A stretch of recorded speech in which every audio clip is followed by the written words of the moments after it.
Keluarga Vina meminta agar Aibtu Rudiana diperiksa. Apakah dari Peggy juga meminta hal yang sama? Oh, harus. 7 narapidana ini masih belum mengaku dia adalah orang yang melakukan tindakan tersebut. Ya, bukan di bawah paksaan polisi ya. Keterangan Liga Akbar, BBM masuk nama Rivaldi alias Ucil mengatakan mampus Eki meninggal mati itu kan? Liga Akbar ini ketemu sama Egy itu terakhir kali itu jam 7 malam. Nih, Mel kan bersama si Eki, Vina dan juga Linda. Kalau kalian ingat, itu dia sampai jam 11 malam. Nah, habis Eki jemput Vina, berarti Eki langsung jemput Mel kan? Nah, Mel yang jemput Linda. Nah, Aib, Liga Akbar, Rasman adalah orang yang tahu kondisi ayah Eki itu. Ada hubungannya dengan ayah Eki. Nah, itu sebelum saya tolong, jaket itu udah numpang di kemaluannya. Masuk persis seperti ceritanya Mel ya. Dia adalah orang yang menutup bagian bawah Vina. Adanya kejar-mengejar dan lempar-melempar. Nah, itu sebenarnya tidak ada. Banyak yang curiga saksi-saksi yang baru muncul ini saksi-saksi bayaran dari ayahnya Eki. Apakah benar? Hai, apa kabar? Kembali lagi di Let's Go. Apa kabar kalian semua? Semoga kalian baik-baik aja. Let's Go masih update tentang kasus Vina sebelum 7 hari ya. Banyak banget nih saksi-saksi yang udah mulai bermunculan. Nah, dan guys, itu keluarga Vina sekarang itu minta ayahnya Eki diperiksa. Waduh, udah nggak jadi calon besan, sekarang malah bermusuhan. Apalagi para korban sudah tinggal kenangan. Waduh, ya. Jadi juga ada beberapa saksi baru. Dan salah satu saksinya adalah orang yang pertama menemukan korban di jalan. Nah, yaitu saksi baru Suroto. Suka rokok dan soto. Loh. Maaf Pak Suroto. Candanya nih Pak Suroto.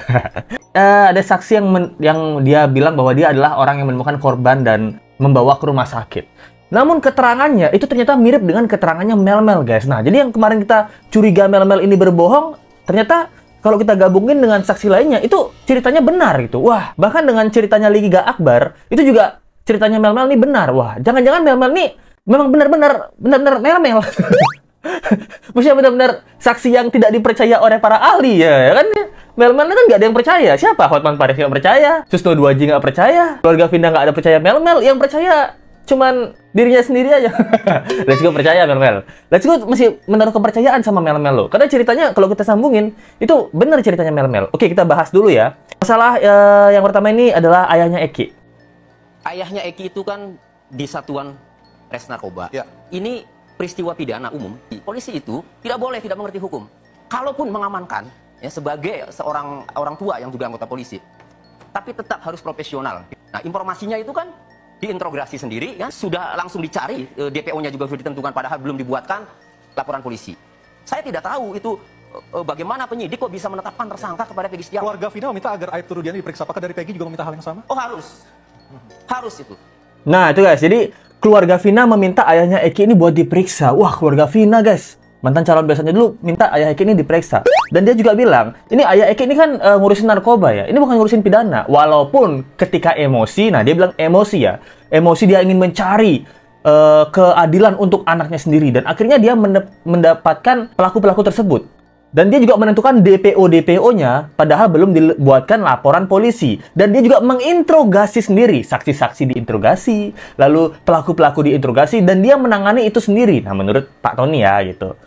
Keterangannya Pak Tony gitu. Jadi ketika dia emosi, dia mencari segala cara untuk menemukan pelaku yang membunuh anaknya menurut dirinya sendiri. Nah, itu kan kita lihat ya perbedaan ayah Eki ya sebelum dan sekarang. Pas udah jadi Kapolsek ya. Jadi pas sekarang dia tidak ada kegilaan itu lagi, bukan kegilaan ya. Kecemasan itu lagi. Saat ini tidak ada kegilaan tersebut untuk mencari tahu ternyata selama ini aku salah.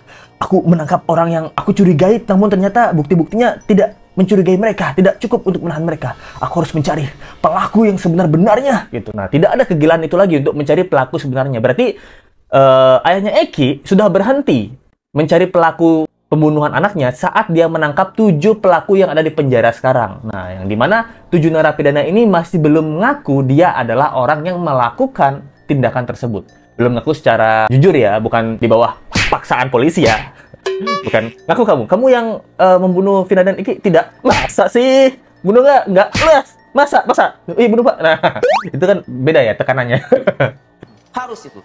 Rudiana harus diperiksa agar menjelaskan bagaimana ia bisa mendapatkan pelaku-pelaku itu. Karena dalam kesaksiannya Aib itu memberikan informasi kepada Rudiana apabila orang-orang yang dicurigai gerombolan motor itu nongkrong, kabari saya.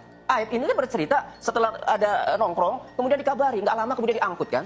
Itu berarti Aib juga ya, harus diperiksa juga nanti. Makanya saya mengajukan gelar perkara khusus di Barreskrim Polri, itu kan terbuka. No, gitu guys. Jadi Pak Tony bilang bahwa Aib ini ternyata cerita bahwa dirinya memang tahu ada beberapa orang yang nongkrong, yang dicurigai lah. Nah, terus menurut keterangannya Pak Tony, dia bilang, ayahnya Eki itu kasih tahu ke Aib, kalau kamu nanti ketemu lagi orang-orang yang nongkrong-nongkrong itu, kabari saya. Nah, jadi Aib ngabarin lagi, oh tuh Pak, ada yang nongkrong-nongkrong Pak, gitu. Mungkin yang nongkrong-nongkrong mau ngomongin proyek kuli gitu, proyek kita yang di rumahnya Pak Doni gimana gitu. Kapan kita mulai kerja di rumah Pak Doni gitu. Apa kayak kamu semen apa pakai? Semen 3 roda kurang bagus gitu. Apa kayak gitu. Nah, jadi dia cerita bahwa ada tongkrongan kulba-kulba ini yang dicurigai. Nah, dia kasih tahu ke ayahnya Eki. Nggak lama, mereka semua ditangkap. Nah, sama ayahnya Eki gitu. Itu jadinya ayahnya Eki diminta untuk diperiksa mengenai bahwa bagaimana dia bisa mendapatkan pelaku-pelaku ini. Nah, itu yang diminta keterangan ya oleh Pak Tony selaku pengacara Peggy dan juga keluarga Vina ya. Tapi hebat nih Pak Tony ini, baru nongol dia kan di dunia persilatan ya guys. Terlihat sangat menguasai masalah gitu. Pak Tony ini menurut Let's Go lagi naik daun dia ya. Sering kasih bantuan ke orang miskin. Walaupun kita jarang ngelihat ya Pak Tony ini ya gitu. Let's Go rasa di awal-awal pas Pak Tony keluar, apalagi Let's Go ngerasa ini pengacara-pengacara biasa lah. Ternyata bagus loh dia Pak Tony loh. Keren nih Pak Tony. Itu dia guys. Dan masalah Rasman kemarin, nah banyak juga nih yang curiga bahwa satu-satunya orang yang tahu adalah Rasman. Dan sama sekali tidak melibatkan Pak Rudiana. Kenapa? Pak Rudiana itu sampai dengan tadi dicari komunikasi, dia sudah terdiam kayak orang bengong Pak. Dia udah bingung. Sempat ketemu Bang Rasman? Enggak, kita sudah punya tim komunikasi. Oke. Beliau itu ketakutan komunikasi. Nah, dia tahu bagaimana kondisinya ayah Eki sekarang, di mana dia bilang bengong-bengong gitu, nggak bisa berkomunikasi gitu. Kok bisa si Rasman ini yang tahu? Dan banyak netizen yang duga, apa jangan-jangan nih, apa Pak Rasman ini ada kerjasama dengan ayahnya Eki gitu? Karena di mana banyak pengacara yang bekerja sama dengan keluarga Vina dan juga keluarga Peggy Setiawan gitu. Liga Akbar pun punya 7. Nah, di manakah pengacara khusus ya, pengacara khusus nih, bukan pengacara gabungan, pengacara khusus untuk Eki. Nah, jadi tiba-tiba si Rasman ini datang. Maksudnya nongol gitu loh. Nah, dan dia tahu keadaan ayah Eki. Nah, kan kita penasaran ya, apa si Rasman ini punya kerjasama dengan ayahnya Eki? Nah, itu pertanyaan kita ya. Masalah saksi kedua yaitu Liga Akbar guys. Nah, jadi Liga Akbar nih ternyata dia mencabut beberapa omongannya waktu di tahun 2016. Nah, jadi kronologinya dia bilang, dulu waktu di tahun 2016, saya ini kan kenal banget sama Eki. Saya saudara banget, sama bro banget nih sama Eki nih. Pada saat tersebut, dia tuh Eki dikejar-kejar geng motor, diteriaki, dilempar balok, dilempar batu. Wes, kronologinya banyak ya penjelasannya dia waktu BAP di tahun 2016. Namun sekarang dicabut guys sama dia. Dicabut itu keterangannya dia. Ini membuat keluarganya Vina bingung ya. Lah kok dicabut? Omonganmu dan kesaksian Liga ini yang salah satu memberatkan pelaku-pelaku narapidana yang udah ketangkap. Kok sekarang dicabut? Gimana nasib yang lain nih?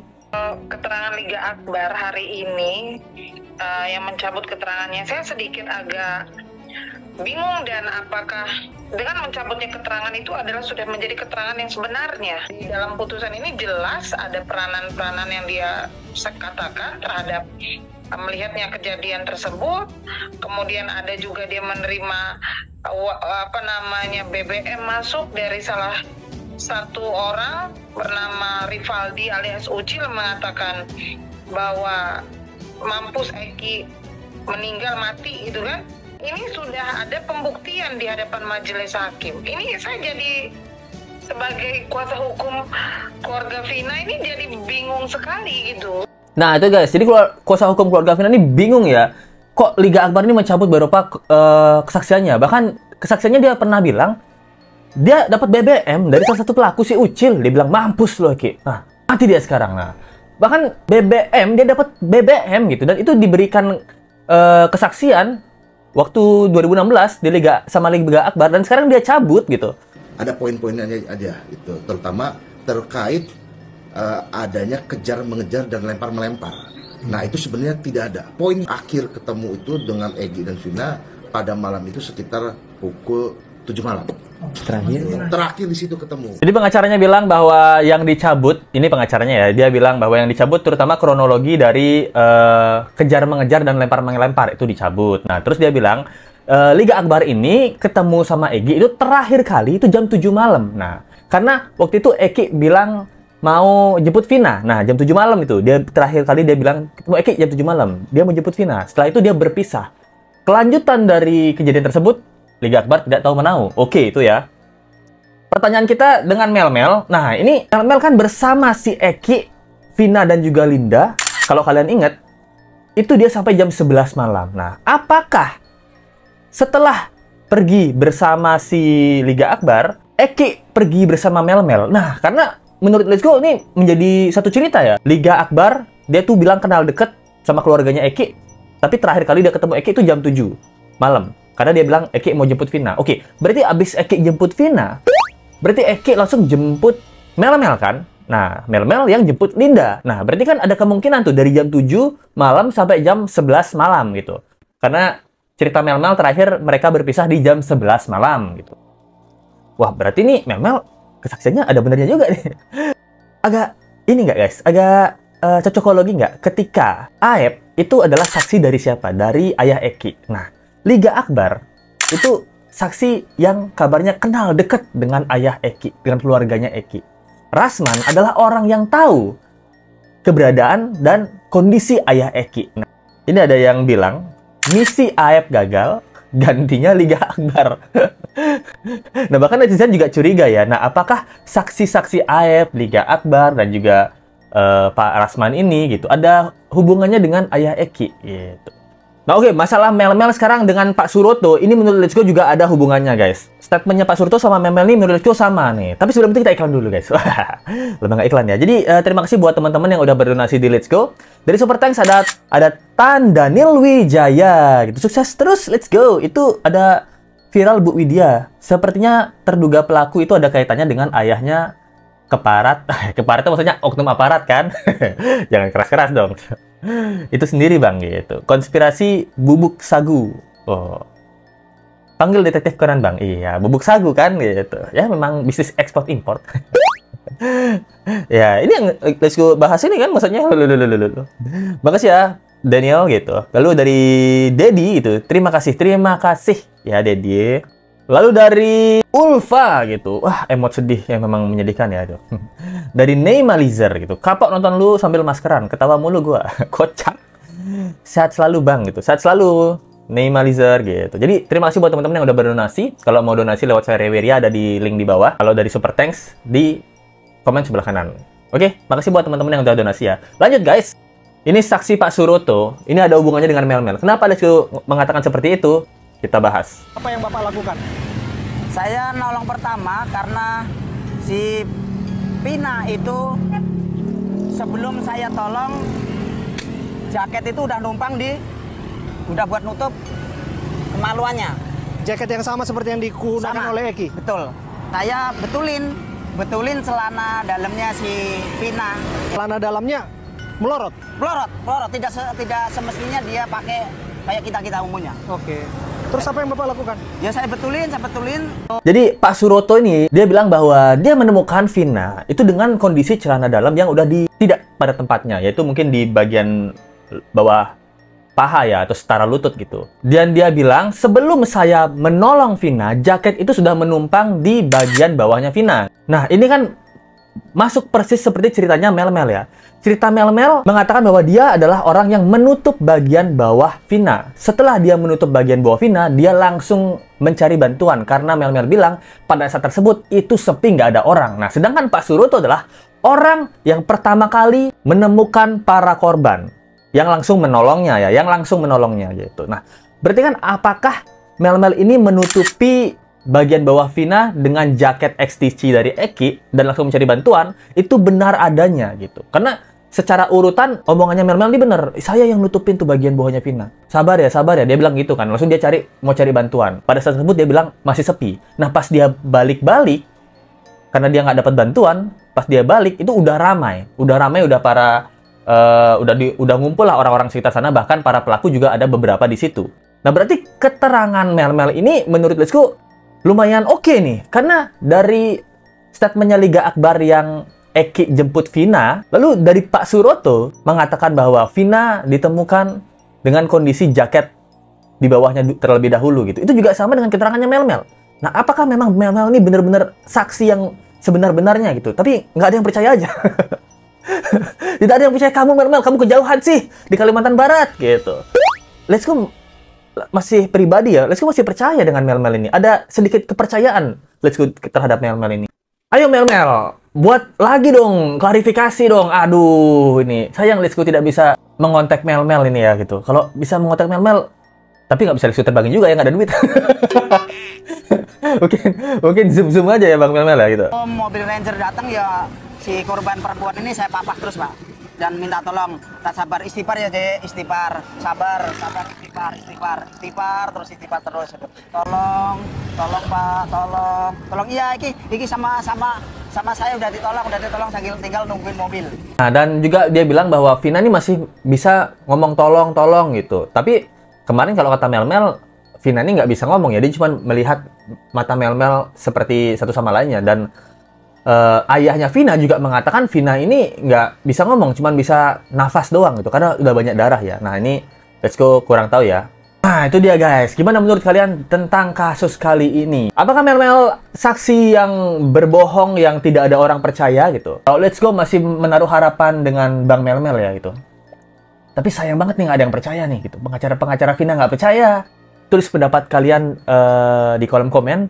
Apakah kalian punya teori yang mirip atau yang sama dengan Let's Go pikirkan? Nah, jangan lupa like, comment, dan subscribe video ini. Kita ketemu lagi ya di video berikutnya. Sampai jumpa lagi. Makasih teman-teman. Bye.